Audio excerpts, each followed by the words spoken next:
So you want to run a marathon? You're an idiot. Welcome to the club.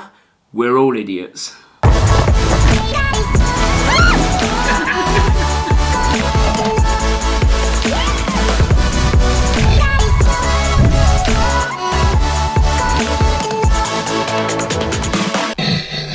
For those of you that don't know me, my name's Ben. I am a triathlon coach, I am a runner and a running coach, and I have previously done half Ironman. I've trained for an Ironman and then got hit by a car. I've run in trail marathons, I've run ultra marathons, and I ran a 2:55 London marathon taking a GoPro round with me, and there's plenty more where that came from.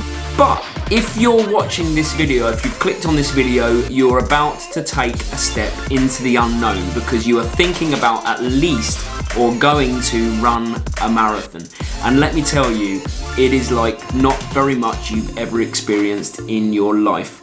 So what I've done is I've come up with a plan that I think will help you get to marathon shape, but I will tell you one thing, it takes time. You can't rush these things. So I've put together a 25-week plan. It is a beast, but it will get you there, hopefully to the start line in good nick. It's also important to say that 25 weeks is what I would consider absolutely ideal if you want to do it right. But I'm not stupid enough to think that everyone has 25 weeks or that everyone is at the level that I'm starting this plan at. But 25 is what I would call if you're playing the long game and you want to make this a lifetime thing rather than a one-off. But it is up to you, it is interchangeable. I will give you the tools that you need to be able to tweak it. And if you're watching this video on its release date, then it should, fingers crossed, time perfectly for the London Marathon 2020 at the end of April. So first up, here's the plan, then we'll talk about the rules that you should follow. Okay, as I mentioned before, completing the full 25-week plan is the ideal scenario, but I'm not foolish enough to expect everyone has that time or starts from the same place. So have a look at where you comfortably fit training week-wise and start there. Weeks 13 to 16 also aren't 100% necessary, I just think it's nice to allow the body some time to adapt before we start building the bigger miles. As with all of my plans, we have a strength and conditioning day on a Monday to use as you see fit. Some strengthening workouts suggested above. In weeks 1 to 3, we're simply teaching the body about consistency and giving it a chance to get used to regular training. The training is in 4-week blocks, which is 3 weeks of work, 1 week of recovery. In weeks 5 to 7, I've added a short interval session just to give the body some other stimuli and wake up a bit of speed in your legs whilst building up the miles, particularly at the weekend, which is going to eventually be our long run day. Then another recovery week where we reduce training load by about a half. Weeks 9 to 11, we keep the intervals and build the weekend run distance, culminating in a half marathon distance at the end of the recovery week. After that, in weeks 13 to 16, we drop back down in mileage a bit and swap the interval sessions for an additional strength and conditioning day. This is just to allow the body some time to adapt at around the halfway stage. If you don't have the luxury of time, then you could skip weeks 13 to 16, but I'd recommend doing them if you can. After that, we start to build towards some meaty weekend runs without going too hard during the week in terms of distance.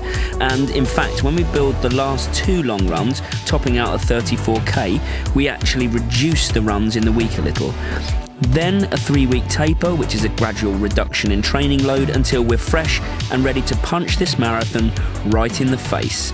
You've got this.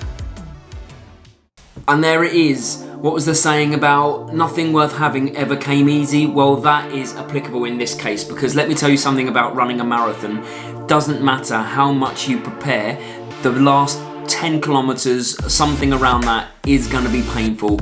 Get your head right, accept that, and then get yourself conditioned to deal with the pain physically and mentally. Now some quick rules. The first thing that you need to do is respect the rest days. Do not try and cram extra stuff in on them. The second thing is strength and conditioning. Don't skip it. Your body needs to be that little bit stronger to deal with all of the forces that are going to go through it. Minimum of 1 strength and conditioning day a week, if not 2, if you can fit maybe even just yoga or Pilates in on a rest day. Third rule is if you are going to switch sessions around for any reason, make sure that you don't do run days back to back when you're moving into the longer runs.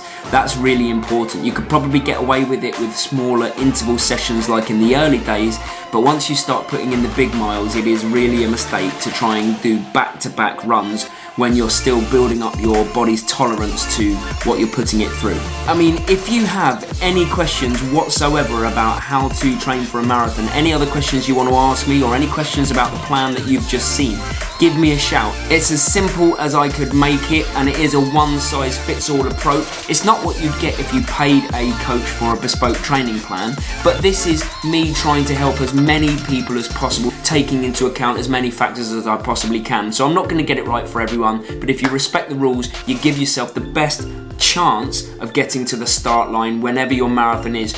Good luck if you put in for the London Marathon Ballot and you're about to find out or have just found out. I'm really keeping my fingers crossed for you, and hopefully I'll see you on the start line in April 2020.